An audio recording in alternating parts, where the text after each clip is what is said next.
Hello Nimishamba temple ಅಲ್ಲಿ ತುಂಬಾ ಚೆನ್ನಾಗಿ ದರ್ಶನ ಆಯ್ತು. ಮತ್ತೆ ಇಲ್ಲಿ ಕೊಳದ ಹತ್ರ ಬಂದು ಬಜ್ಜಿ ಬೋಂಡ್ ಬಿಸಿ ಬಿಸಿ ವೆದರ್ಗೂ ಅದಕ್ಕೂ ಚೆನ್ನಾಗಿತ್ತು. ಸೊ ತಿನ್ಕೊಂಡು ನಾವು ಇನ್ನೇನೋ ಹೊರಡೋಣ ಅಂತ ಹೇಳಿ ಹೊರಡ್ತಾ ಇದ್ವಿ. ಸೊ ಅಲ್ಲೇನೆ ದೇವಸ್ಥಾನದ ಹತ್ರನೇ ಇಲ್ಲಿ ಮಾವಿನಕಾಯಿ ಎಲ್ಲ ನೋಡ್ದೆ. ಸೊ ಮಾವಿನಕಾಯಿ ಅಂತೂ ನನ್ನ ಫೇವ್ರೇಟ್, ನೋಡಿದ್ರೇನೆ ತಿನ್ಬೇಕು ಅನ್ಸುತ್ತೆ. ಹಂಗಾಗಿ ಒಂದನ್ನ ತಗೊಂಡು ಅಲ್ಲೇ ಕುತ್ಕೊಂಡು ತಿನ್ಕೊಂಡು ಲಾಸ್ಟ್ ಟೈಮ್ ಈ ಟೆಂಪಲ್ ಗೆ ಬಂದಾಗ ಹಾರ್ಸ್ ರೈಡ್ ಮಾಡಿದ್ವಿ, ನಾನು ಮೋನು ಇಬ್ರುನು. ಚೆನ್ನಾಗಿತ್ತು. ಈ ಸರಿ ಮಾಡೋಣ ಅಂತ ಕೇಳ್ದೆ, ಮೋನು ಭಯ ಪಡ್ಕೊಳ್ತಾ ಇದ್ಲು. ಹಂಗಾಗಿ ಬೇಡ ಅಂತ ಹೇಳ್ಬಿಟ್ಟು ಲಾಸ್ಟ್ ಟೈಮ್ ಎದ್ರುಕೊಂಡು ಬೈದಲ್ಲೇ ಕುತ್ಕೊಂಡಿದ್ಲು. ಸುಮ್ನೆ ಈ ಸರಿ ಎಂತಕ್ಕೆ ಭಯ ಅವಳಿಗೆ ಅಂತ ಹೇಳ್ಬಿಟ್ಟು ಮಾಡ್ಲಿಲ್ಲ. ದೇವಸ್ಥಾನದಿಂದ ಹಂಗೆ ಸ್ವಲ್ಪ ಮುಂದೆ ಬಂದ್ರೆ ಇಲ್ಲೊಂದು ಬ್ರಿಡ್ಜ್ ಚೆನ್ನಾಗಿದೆ, ಬ್ಯೂಟಿಫುಲ್ ಬ್ರಿಡ್ಜ್. ಇಲ್ಲೂ ಕೂಡ ಒಂದಷ್ಟು ಟೈಮ್ ಎಲ್ಲ ಸ್ಪೆಂಡ್ ಮಾಡಿ ಫೋಟೋಸ್ ಎಲ್ಲ ತಗೊಂಡ್ವಿ. ಸೊ ನೆಕ್ಸ್ಟ್ ನಾವು ಶ್ರೀರಂಗಪಟ್ಟಣ ಇಂದ ಮೈಸೂರಿಗೆ ಬಂದ್ವಿ. ಇನ್ನೇನು ಊಟ ಟೈಮ್ ಆಗೇ ಹೋಯ್ತು.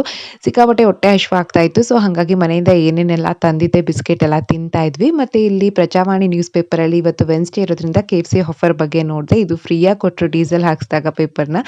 ಸೊ KFCಗೆ ಹೋಗೋಣ ಅಂತ ಅನ್ಕೊಂಡ್ವಿ, ಬಟ್ ನಿಯರ್ ಯಾವುದು ಇರಲಿಲ್ಲ. ನೆಕ್ಸ್ಟ್ ಶವರ್ಮಾ ಬೈಟ್ಸ್ ಅಂತ ನೋಡ್ಬಿಟ್ಟು ಸರ್ಚ್ ಮಾಡಿದಾಗ ನೆಕ್ಸ್ಟ್ ಏರಿಯಾದಲ್ಲಿ ಏನೋ ಇತ್ತು, ಅಲ್ಲೋಗಿ ನೋಡಿದ್ರೆ ಅದು ಕೂಡ ಕ್ಲೋಸ್ ಆಗಿತ್ತು. ಸೊ ನೆಕ್ಸ್ಟ್ ಯಾವ ಹೋಟೆಲ್ ಸಿಗುತ್ತೆ ಅಲ್ಲಿಗೆ ಹೋಗೋಣ ಅಂತ ಹೇಳ್ಬಿಟ್ಟು ಹೋಟೆಲ್ ವೈಭವ್ ಇಲ್ಲಿಗೆ ಬಂದ್ವಿ. ಸೊ ಇಲ್ಲಿ ಚಿಕನ್ ಕರಿ ಮತ್ತೆ ರೋಟಿನ ತಗೊಂಡ್ವಿ. ಸೊ ಊಟ ಎಲ್ಲ ಮುಗಿಸ್ಕೊಂಡು ಫೋನ್ ಚಾರ್ಜ್ ಇರಲಿಲ್ಲ, ಚಾರ್ಜು ಕೂಡ ಹಾಕೊಂಡ್ವಿ. ಮತ್ತೆ ನೆಕ್ಸ್ಟ್ ನಾವು ಎಲ್ಲೋ ಹೋದ್ವಿ ಮೈಸೂರಲ್ಲಿ, ಯಾವ ಪ್ಲೇಸ್ ನೋಡಿದ್ವಿ ಅಂತ ಕಂಟಿನ್ಯೂ ಮಾಡೋಕ್ಕೆ ಲೆಂತಿ ವಿಡಿಯೋ ಆಗ್ಬಿಡುತ್ತೆ. ಸೊ ನೆಕ್ಸ್ಟ್ ವಿಡಿಯೋಸಲ್ಲಿ ತಿಳಿಸ್ತೀನಿ.